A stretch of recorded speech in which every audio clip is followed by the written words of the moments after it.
बच्चे मैं Ravi Bhatia Bhatia coaching class से।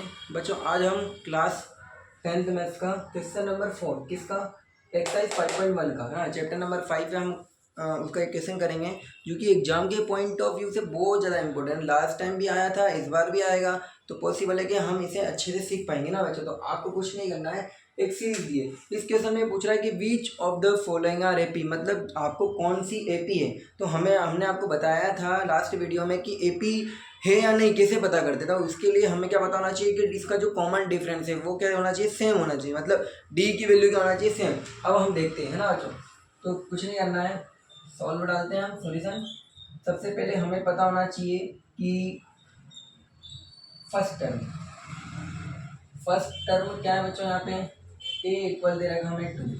अब हमें निकालना है कॉमन डिफरेंस। क्या निकालना है, कॉमन डिफरेंस, जो कि डी की वैल्यू है ना, D1 लिख ले, चलो डी डी ना, वो होता है A2 माइनस A1।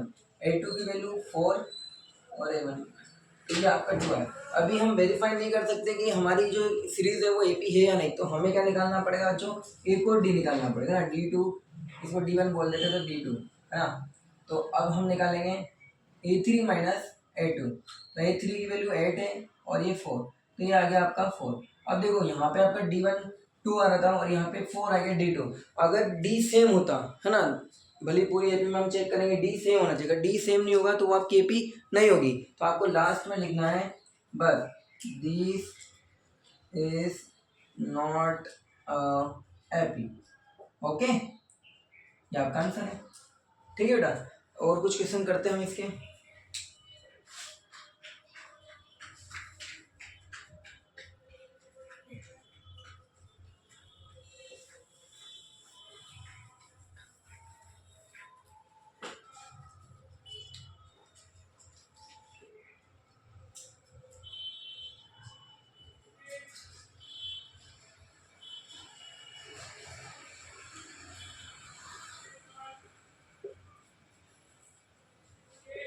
ये क्वेश्चन आपके सामने गिवन, कुछ नहीं करना है, वापस से वही।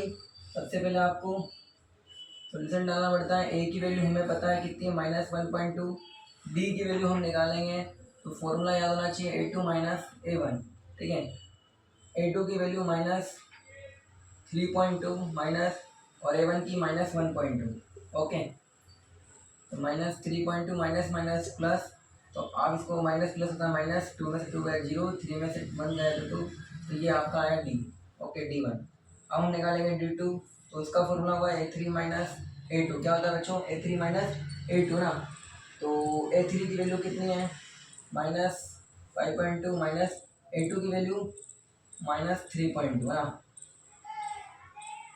माइनस माइनस प्लस होता है, तो माइनस प्लस माइनस, तो ये आपका -2.0।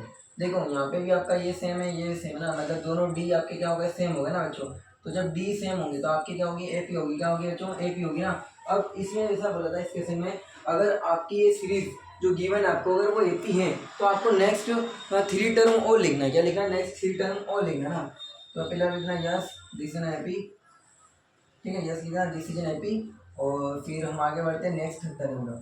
यहाँ कितना रहा, 1 3 5 7, तो पॉसिबल अब क्या आएगा, -9। क्या आएगा, -9.2, फिर क्या आएगा -11.2, मतलब 2 का डिफरेंस है ना, फिर क्या आएगा -13.2।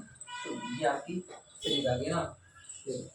1 3 5 7, आपको क्या करना है, -2 माइनस कर देना है ना, तो माइनस माइनस प्लस करके इसे बन जाएगी सीरीज। ठीक है बेटा, तो ये आपकी क्वेश्चन हो गया। मैं कोशिश करी हमने आपको समझाने की, मुझे पता है कि आप प्रैक्टिस करोगे ना, आगे के क्वेश्चन आपको ही करोगे ना, मैं तो सारे करवा दूँ, लेकिन जब तक आप नहीं करोगे तो शायद आप नहीं सीख पाओगे ना। तो बच्चों आप ये 2 क्वेश्चन के माध्यम से आप करने की कोशिश करना, आपका आंसर आएगा। अगर डी सेम होगा तो यस, और आगे की टर्म में बता दिया आपको कैसे लिखना है। और डी सेम नहीं हो, 2 डी निकाल लेना काफ़ी ना, एक D1 और एक D2।